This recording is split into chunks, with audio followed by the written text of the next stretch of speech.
Welcome gamers to Field of Glory Kingdoms, and specifically the coming DLC which comes out next week, which is the Burghars and Bombards DLC. So I've actually got a preview version here to go through some of the changes. I won't be playing any gameplay as such, but I will be sort of showing you some of the new things that are in the game. Some really exciting things, some things that I've been wanting for so long, like it's and other things sort of here just to sort of change the balance of the game, I guess, and sort of try to make it a bit more sense out of the way that the economy sort of do work. It was a little bit linear previously, where you could actually sort of get away and start to steamroll in different directions.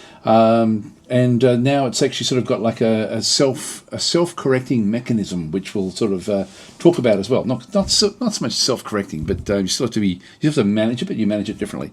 Let's go in and first of all we'll go to these scenarios and talk about what's actually new.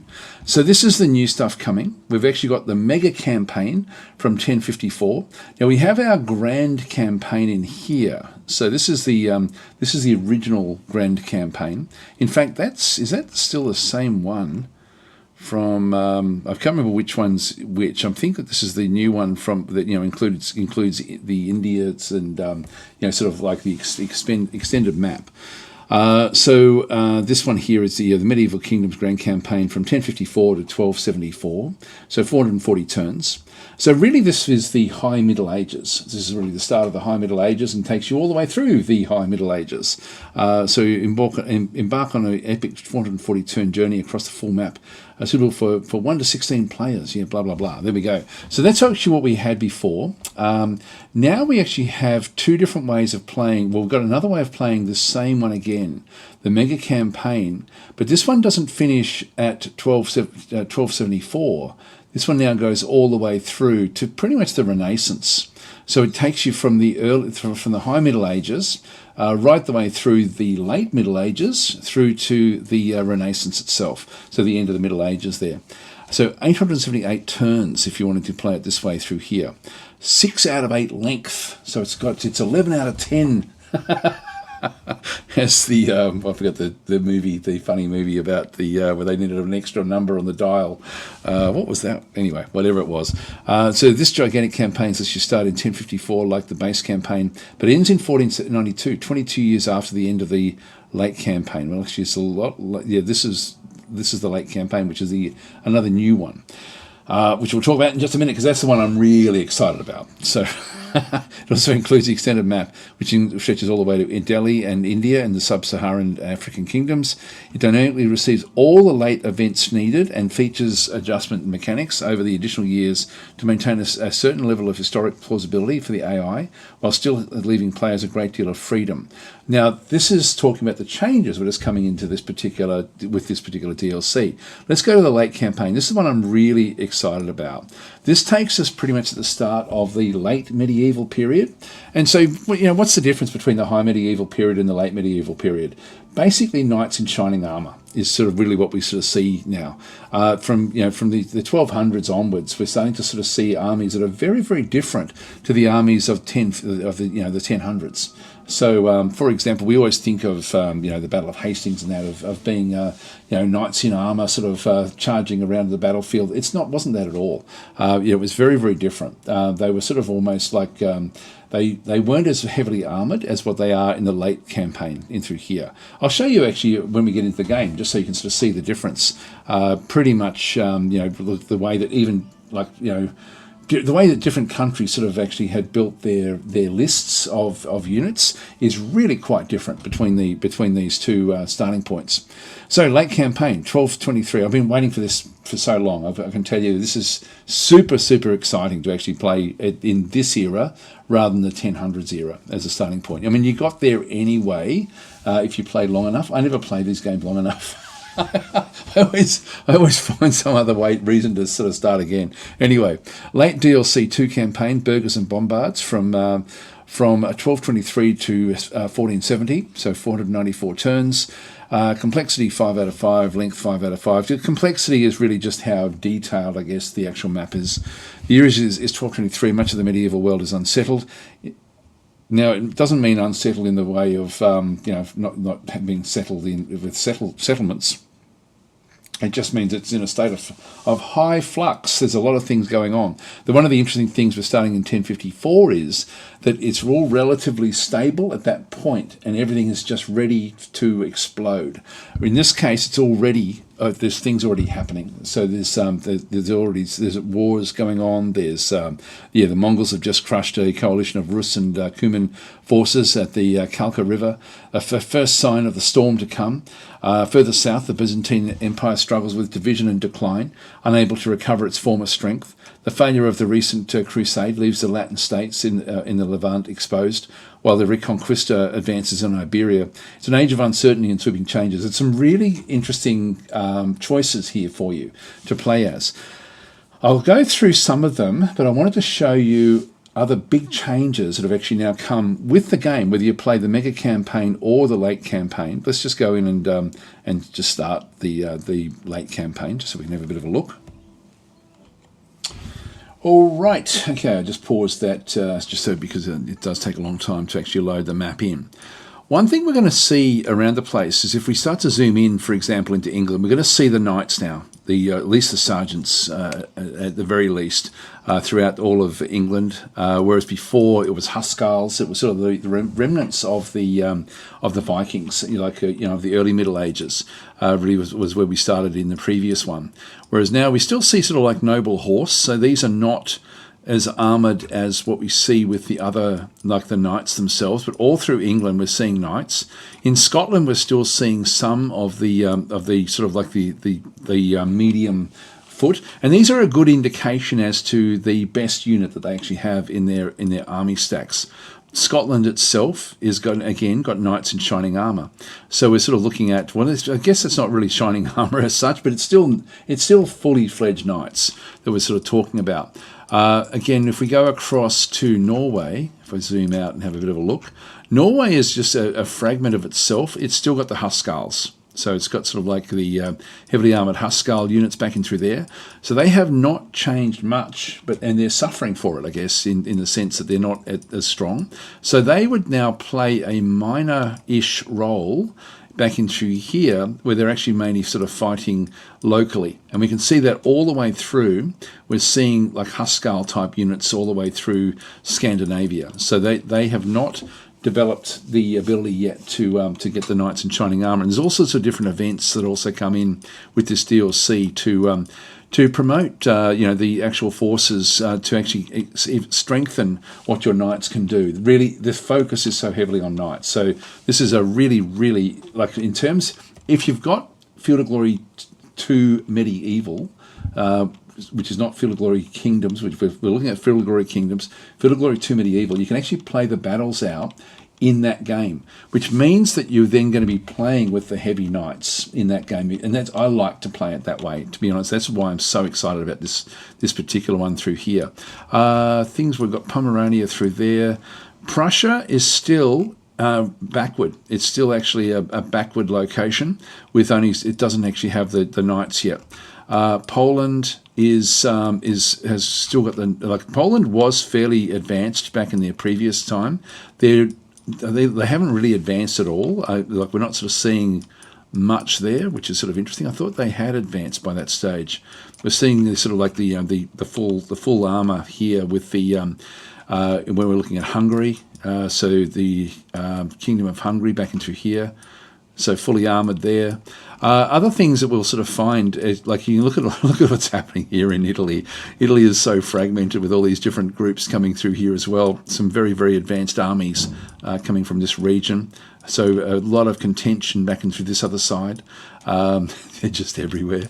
So that's going to be a real interesting one to just play as one of the little factions from back in there as well. The Iberian Peninsula, so Spain, is in the middle of the Reconquista. So now is the time of El Cid, as is from this era, from this region. And so El Cid does play a role if you play one of the Spanish factions. Again, we're sort of seeing knights in armour through here.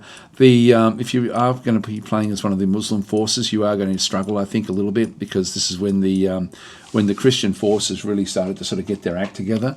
And also back into here, we can't play as these, but these are actually Iberian orders. These are sort of like like the Knights of St. John type orders here, religious knights, that you can't play as the actual group, but they control territory. And so they're sort of, they fight on the side of the Christians. They're very, very strong. Again, really heavily armoured knights. And there's a few of those around the place. There should be some up also ready to sort of sweep through eastern Germany. I'm not seeing knightly orders anywhere through here anywhere. I thought there would have been at this stage. Back on this other side, we're then starting to sort of see the Mongol hordes. Should be just over here somewhere. Here we go. We've got the Mongols sort of now starting to sort of sweep through, coming into this sort of region. So the Rus forces, the Russian forces, are going to have to sort of bear the brunt of that. That also now extends down into where we've got like some, look at this, 1,000 points. This is a Mongol army. So you've got Mongols into here. This is actually, you can play as them. So they're a playable faction if you are wanting to have a... I would think this would be micromanagement hell, but anyway, you can play as them. So quite strong and quite forceful. So they're sweeping their way through towards the Middle East. Back in through here as well. So these are, this is actually a Mongol vassal, for example. And so they're just about to sweep through and challenge this region as well. Interestingly as well, that one of the other things we actually have is we've got the fragmentation now of the Byzantine Empire. We've got the Latin Empire, which essentially is the remnants of the Byzantines. So they're back in through here. And we also have the Nicene Empire as well. A fairly large empire, but this is all ready for complete collapse. And these actually end up starting off as being like a fractious empire. So a Catholic Christian Latin in through this other side. This is Orthodox Christian Byzantine. So a fractious empire through here. But the Byzantines in this region have, you can see there that they don't actually have a knight. They're not showing a knight as their main unit for their army. But they've actually lost Constantinople now to the Christian forces. And so the whole area is fractious. It's sort of on the decline. They're trying to hold out. It'd be fun to play it, to be honest. There'd be a lot of things going on. We've got the Rum Sultanate back through here, which I think becomes the Ottomans. I know that there's actually a lot of events that form the Ottoman Empire as well, because the Ottomans do start to, at the end of this period, the Ottomans really become very, very powerful.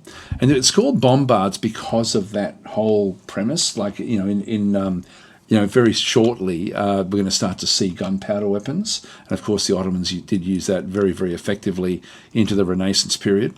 And so, and that's where the Bombard side comes. So there's a whole lot of different buildings which cater for that as well in the game. So there's a lot going on, a hell of a lot going on in the game. Some of these won't be all that advanced from where they were before, like some in these sort of regions. One of the interesting regions now, like one of the regions which was actually a bit of a pain to play, but now could be quite interesting. Maybe we could actually have a look at some of the, I don't know, they still look like they're a bit backward, don't they? The Irish factions, they just sort of like, they've got like, medium foot with axes and things. They're not going to be all that strong. So I don't think that they have, they're not going to be able to challenge for much for getting Ireland back, but it may be interesting to sort of go and have a bit of a look at that one through there.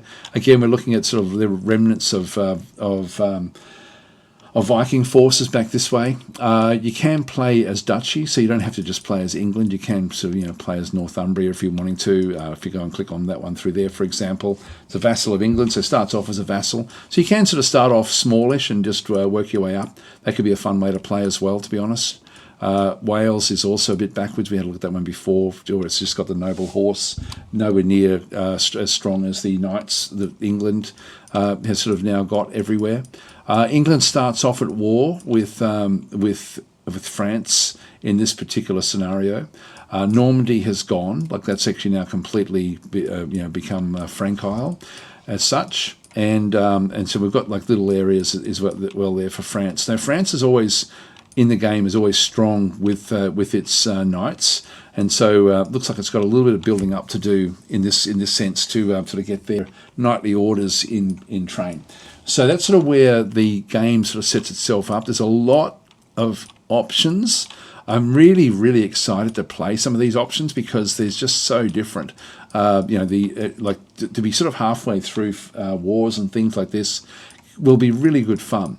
But we want to talk about some of the other things that have now come into the game. So I think one of the interesting things will be to go to the Latin Empire. Let's go to Constantinople and just have a bit of a look and see what it's got. I could choose one of the others, but I'm pretty sure this will be one of the more advanced. Just trying to think of other locations that would be relatively advanced in the 1200s. Like this is where some of the new mechanics are taking place. It still won't. It will be a little bit slow getting moving with certain things. But if I go into the Latin Empire and just go and play as them, the game will then I'll just pause while it sort of goes through the initial bits. Actually, that's interesting. It says the Latin Empire was a Crusader state founded after the aftermath of the Fourth Crusade in 1204. Originally intended to land in Egypt, the Crusade was diverted to Constantinople. Yeah, that's right. They took over through subterfuge. They basically took the untakeable city. So again, the Nicene Empire, I guess we wanted to get that back at some point. So it's only 20 odd years since that actually happened. So this is here the late campaign introduction.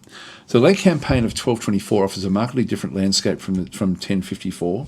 The Mongols are expanding swiftly in the east. The Byzantine Empire has lost its capital. France and England are at war. The Holy Roman Empire is torn by internal strife. The Russian principalities lie in disarray under Mongol pressure, while in Scandinavia, rival kingdoms remain divided. In Spain, the Reconquista, I think we've sort of read this before, but anyway, in Egypt, the Alabids prevail as the Crusader states fight for survival. So this is where the Muslim forces are now starting to sort of starting to fight back against the Christian lands that were all part of the Middle East. Persia is under Khwarazm rule, but already threatened by Mongol incursions. The Khwarazmians, butchering that word, having infuriated the Mongols through repeated acts of humiliation, while in India the Delhi Sultanate rises under Iltutmish, upsetting the balance with the Rajput and Hindu realms to the west. So you can still sort of play as over in that realm as well. So there's a lot of choices in here. So that's the late campaign introduction. This is really the nuts and bolts of the new stuff that's added into the actual game itself. So the game gradually introduces an advanced economy shaped by several factors, the rise of the burgher class. So this is actually a different class of pops in some of the cities. Now, depending on what you build, you will attract burghers, and you have to be a bit careful though, because if you attract too many, you will actually then have inflation. It's a way that the game now is trying to form a way to sort of keep the money interesting all the way through. So you don't just run away in that sort of in the previous linear way that money was controlled. So monetary upkeep on buildings, inflation, and guilds. So we've now got guilds that have to be taken into account, which bring all sorts of benefits, but also we then have to watch for money. Buildings now cost money to maintain, and so you need the burgher class to pay for that, but you also then need to not have too many of the burgher class to actually be able to, to sort of get a balance. Otherwise, there's going to be inflation.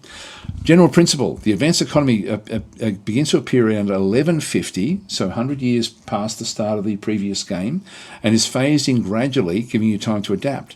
By 1250, so we're only like 25 years off the end of it here, it is fully in effect. So we're starting to now move very closely towards this burgher class. But between those two dates, its monetary pressure is reduced. So it's like a gradual switch from the simple mechanics of the game in terms of money through to the more advanced game. Now, if you play as a purely agrarian faction, like a faction that is mainly working off the land. So if you're sort of mainly got farming or piggeries and things like that, the burgher class won't get involved, and so you'll end up just running your simple economy largely. It's only really when you start to sort of step up into getting specialisation with different industries, and so that those industries then become guilds. Is sort of the way that it does work. Anyway, that's sort of where it's all sort of heading. Burghers. So the burgher class begins to emerge around 1150, at first discreetly. Their rise is tied to the growth of towns, trade and urban charters, as well as the increased role of guilds. Historically, burghers gradually established themselves as a social class that both competed with and complemented the nobility. While rulers often relied on them as a counterweight to aristocratic power, expect many events highlighting their growth. So it's only going to be event-driven, having these guys around. So there's going to be a lot of extra things that will come in the game that you'll be able to then sort of push your empire through events more so than just direct, like, with directly sort of just having these things to actually generate money for you. It does that as well. In gameplay terms, burghers specialise in generating money, an asset which made even more valuable by the onset of inflation and the new monetary upkeep on buildings. Now, I haven't been able to find where I can sort of show inflation, like at the start of the game, so I'm not sure where that actually is. I'm guessing that will come if you sort of overmanage or mismanage your empire. Monetary upkeep on buildings. Buildings now may now require two types of upkeep. In addition to the classic infrastructure cost, some will also require money. Not all of them, some of them will. This new upkeep appears progressively after 1150 and does not affect all buildings. Naturally, the more sophisticated the building, the more expensive it is to maintain. Inflation will further increase these costs. So if you do too much with burghers, inflation will end up sort of hamstringing you to a degree. Inflation gradually emerges after 1150. It increases the upkeep cost of buildings and units, though not their construction cost, for simplicity's sake. So inflation tends to rise if you control populous and or wealthy regions and hoard too much money. But it can be reduced if your realm is rural or with weak productivity, has limited trade acumen, or even runs chronic deficits. Interestingly, having many burghers increases the likelihood of inflation, but also they produce the money you may need to offset its effects. So the burghers generate a lot of money for you. It's actually the small amount I have been able to play with it so far. It's actually interesting to see just like the way there's more money to do things now with the game. Guilds. The guilds are powerful tier 2 and tier 3 buildings that unlock special effects. We'll see. I can get to sort of like I've been able to identify a few proto guilds. I think that they will come later in the game. So if enough of your population work in the relevant category. Beyond their economic strength, guilds historically regulated trade and secured monopolies and influenced the urban politics. Their growing power often brought them into conflict not only with rulers and nobles, but also with rival guilds and urban factions.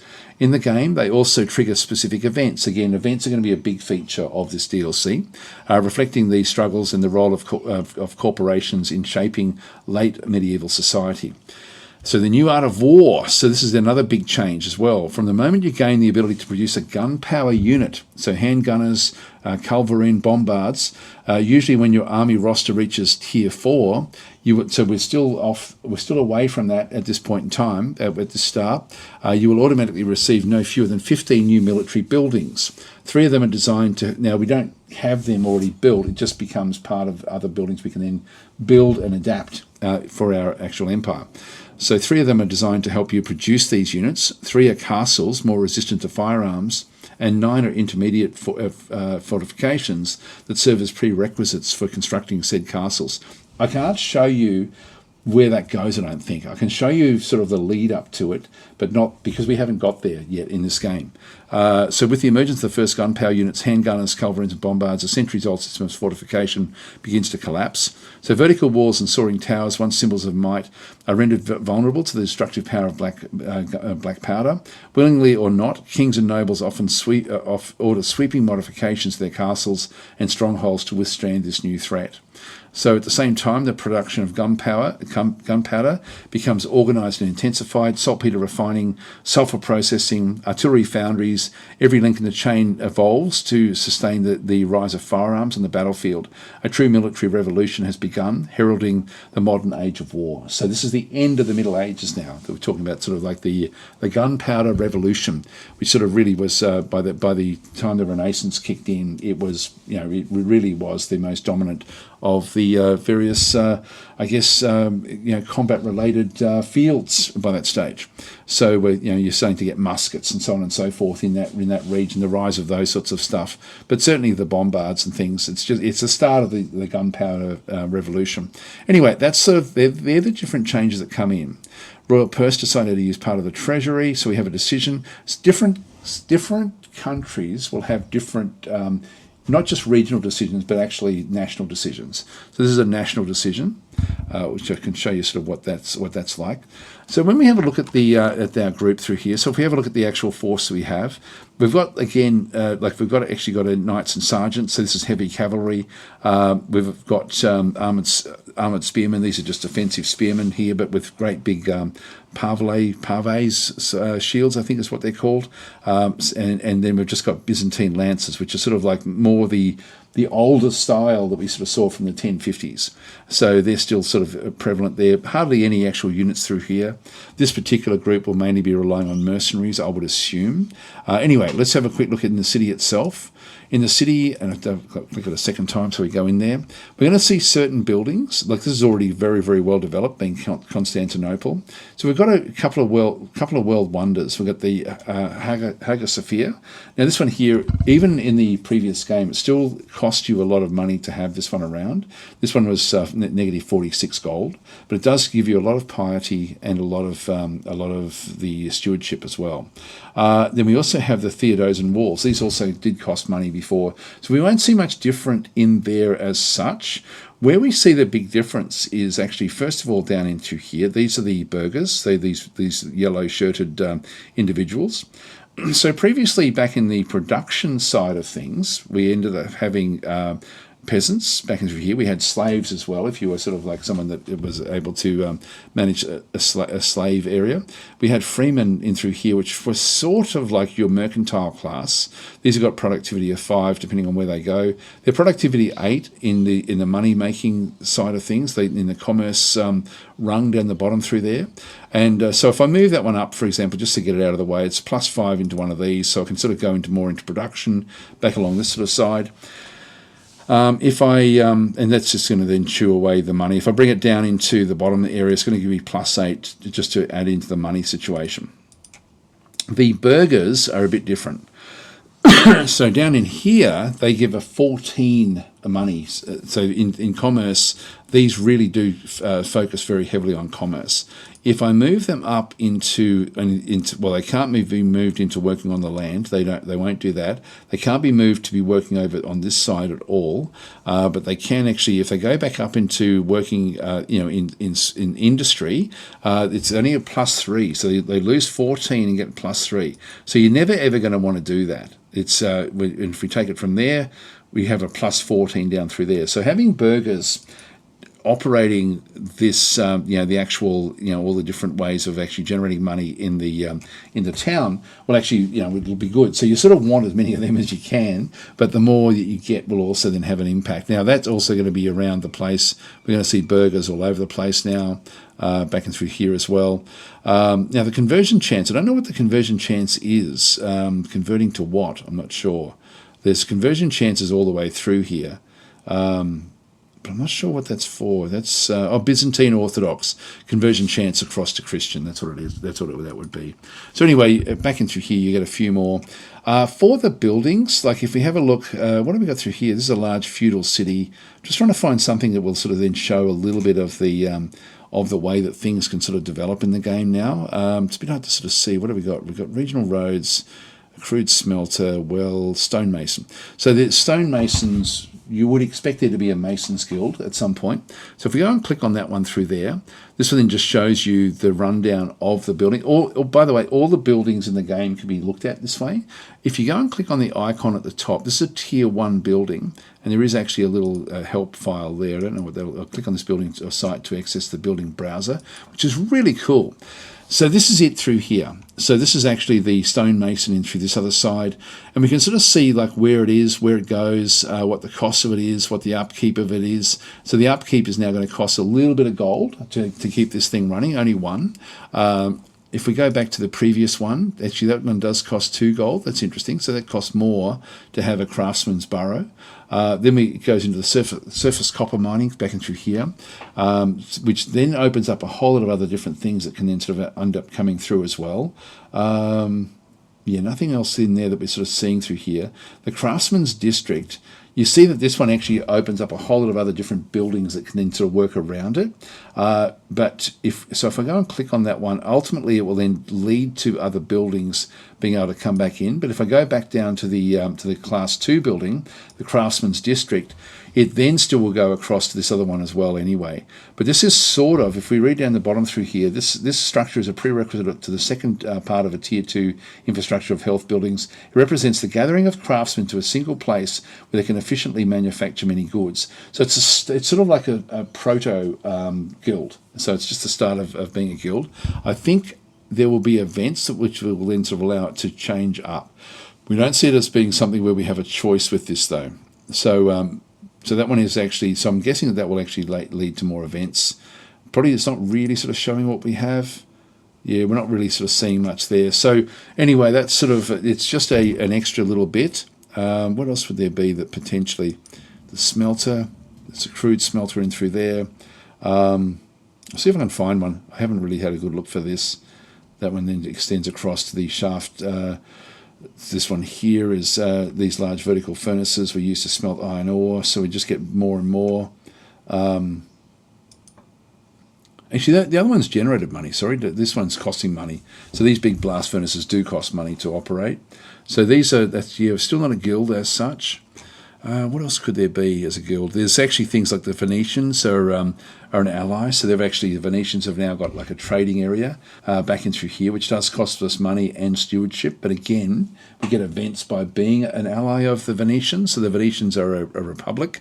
So they're sort of just coming back in. There's nothing else that building will then go to. The Venetians control it, so we can't destroy that building. It just is there. It's still pretty more beneficial than not. Local market will then lead to the fair. We're not seeing anything else really taking it into like guild status. Trade road, exotic merchant. It's still not really a guild as such. Unfortunately, I can't find an example of that just in this location. I thought if any location was going to have it, this would probably be the one to have a look at. And no, it does cost gold to actually have some of these things now. So we do have to generate more gold, but we have the option to be able to build more gold with what we're actually then doing. Anyway, it's sort of interesting the way it does work. If we have a look at the Hagia Sophia, this one then goes from a bishopric back from the parish church, the wooden church. So you would have remembered the wooden church if you had played the previous one as a sort of starting point for piety. Parish church now sort of leads across to the bishopric, which is now Tier 2. So the bishopric is going to then sort of allow like we've got the clergy class in through here. This one then has got cathedral foundation, so we end up with sort of like, I don't know if this was in here before, but the cathedral foundation, we've got the successor of the bishopric, and then that sort of then leads to the cathedral construction site, which then leads to the actual cathedral, back in through the other side there. Now the Hagia Sophia is actually like a super cathedral, essentially, but we can ultimately build big cathedrals, which cost a lot of money to actually keep these around. They just don't generate as much piety as the Hagia Sophia itself. So this one generates a lot more piety with a bit more money as well. Anyway, that's sort of where we are with the actual buildings as well. There's a fair few new buildings, and they do change. They get introduced over time as you develop different other aspects. I can't really show much more than this, so I think this is sort of pretty much just showing what's coming, but I'm really looking forward to playing with these more advanced knights. So it certainly changes. Like if we have a bit of a look, I guess England's a good one to have a look at because it does sort of chop and change here a little bit. Actually, we can't see it there, but just go back out. Yeah, we'll just zoom in again. And so previously when we were looking through, we weren't seeing all these just Huscarl units. So Huscarls are the sort of dominant force fighting in the 1054 campaign. So we're not seeing the knights through there. We will see them in Normandy, and we will see them, like not knights as such, but we'll get close to it with France. France will sort of have like a range of different types of units. It's funny, I thought we would have seen it more there, but I guess this is sort of as much as, yeah, that's Paris there. So we've got, so Paris certainly is geared with the knights in this early phase, but we see a lot less of them back in through here. We're seeing back in through this other side, like in Norway, we're just seeing the sort of like the more of the Huscarl type units back in around the place. So they're more spearmen actually, which is sort of funny. Huscarls are still certainly prevalent back over here. We're still seeing these sort of like the low-level Irish troops, but they haven't been taken over yet. I love the difference in what we end up having through here as well. And Spain as well is really at the start of the conquistador side of things. Sorry, the Reconquista. So they're sort of they do actually have some noble horse, but they're really not geared yet for the for the heavy armour that they eventually do get. Yeah, great little game. It's just a great game. Italy is still fairly fragmented. We're still again seeing fairly advanced units sprouting up in through here. The numbers don't sort of speak very highly though of the of just how powerful they can become. So there's a range of different things through there. So again, this is the mega campaign, which will then have, like if I go into, and I don't think there'll be anything yet, if I go into the Byzantine Empire, and just for sake of contrast, have a look and see players them. So in this case, we're going to end up, sort of basically easing in over after 100 years. We're going to then start the process of getting into the Burgher class. So it won't start that way. There we go. It's just got the same information there. Royal Purse decided to use part of this treasury. So again, I didn't show that decision. I'll show it in this one through here. Let's just go back into Constantinople. We still see a lot of the same sort of buildings. Like we've got the Theodosian walls. We've got the Hagia Sophia back through there. The money is actually a lot less. The cost, I think it was 55 in the previous one. It's 24 at the moment. We have no burghers at all, so we just have freemen back and through here, only doing 8 productivity down through this other side. We're still generating money, but it's in the simple form rather than the burgher form. We do still have the Venetian commercial enclave in through this other side. So this one does start off with a lot of what we had seen there before with the actual group itself. So we're not seeing massive changes, but we don't actually have the new advanced economy yet kicking in, so that will then sort of come a bit later on. The army itself is all just basically this is a bigger army and some powerful units there. The Varangian guards with spears. So we do actually have these guys, but no one like mounted at all at this stage in this particular one through here. But it's still a very, very strong army back at this start through here. So they're a massive empire. At that point, it's before the Muslim forces end up sort of advancing up through the top. It's also before the Crusades, where we end up with all the Crusader states. Actually, that'd be fun to play in the 1200s as well, like another Crusader state down here. If there's any that are still actually sort of surviving at that point, they did last for 100 or 200 years, I guess, by the time that they sort of kicked in. So this is just before all of that sort of starts. So yeah, it's what an incredible game. I'm so thankful that they've now got the 1200 start, because that's really, it's such the forces there are so fun, and playing that in Field of Glory 2 Medieval will be for me more of an interesting combat, for playing the tactical battles. I still forgot to sort of show the regional decisions. Most of the countries will actually have these, not the regional, the national decisions. When you play the game, you have regional decisions, which will come through with all sorts of different things that you can then sort of go and get, like grabbing a mercenary company. So I can only recruit it from there, for example. Recruit local units, non-standard units, spy on the ability. So you've got these different things in through here. But you also then have, if you go back to your empire, your national panel, you have decisions which are national decisions. And so we got the message there before that there was a national decision we had to make, which was the royal purse. So the treasury holds ample wealth to shape the realm's future. How shall it be spent? Expiring this turn, this condition can be activated. Money has to be at least 1,000 though, and we've got 3,500. So the royal purse there. So these are quite interesting little events that do kick in. I mean, they've had them before, but this is but with the new Burghars and Bombards, you're going to be getting more of these that you'll be able to then latch onto. The treasury holds ample wealth to shape the realm's future. How should we spend it? So to keep the coffer sealed. Treasury serves greater purpose and it shall remain untouched. Fund metal acquisitions. You can see through there, we can spend all of the money and get like a whole swathe of metal if we needed to sort of go and build. So spend gold to acquire precious metal from merchants and miners, costly with more regions. Summon men with golden promise, so we can end up with getting more of the manpower as well. So we can actually sort of go and get more there. So spend gold on incentives and wages, drawing more men to your banners, costly with more regions. So again, not really worth it for us. And then this one here is to go and improve the legacy, which is the basic score. So if it was me, I'd be just doing that one and not doing that, not even acting on it at all, because the money that we have, we can put into very, very good use for other things. And we're getting a lot of money per turn. It's a massive empire that we actually have, but we haven't actually started to sort of get the advanced economy kicking in yet. Anyway, I think it's going to be a lot of fun for people who play the game. I think it's going to add a lot of nuance to the game as well, but not complexity as such. Like it'll give more option for doing different things.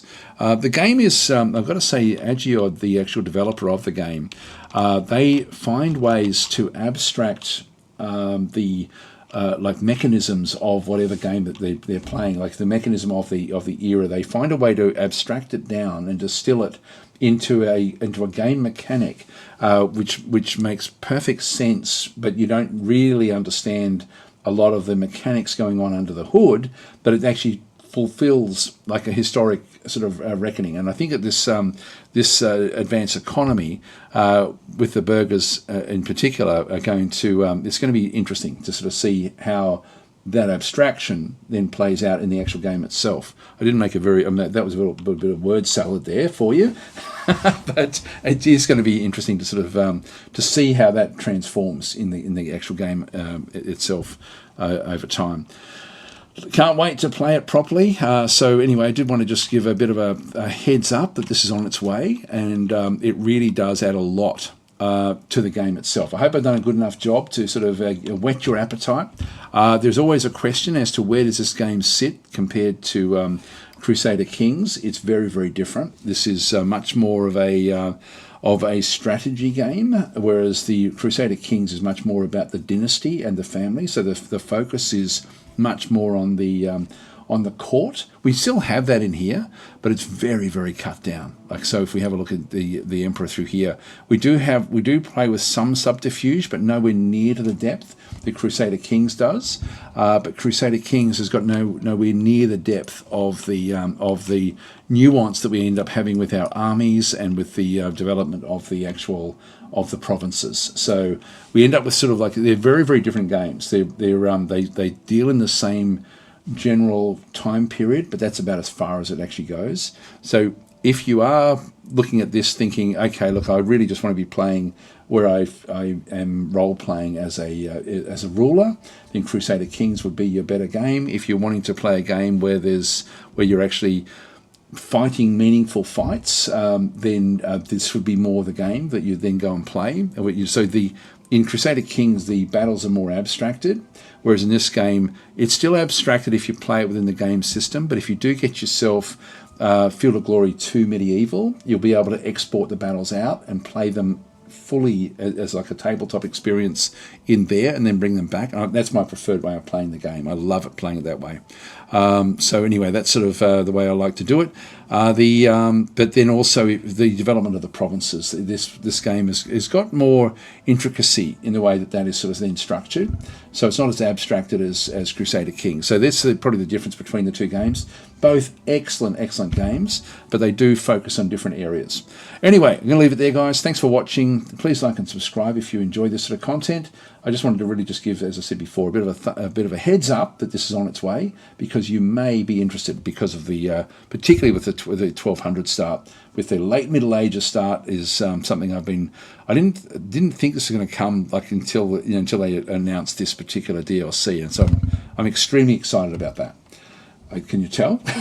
Anyway, I'll catch you guys later. Thanks for watching.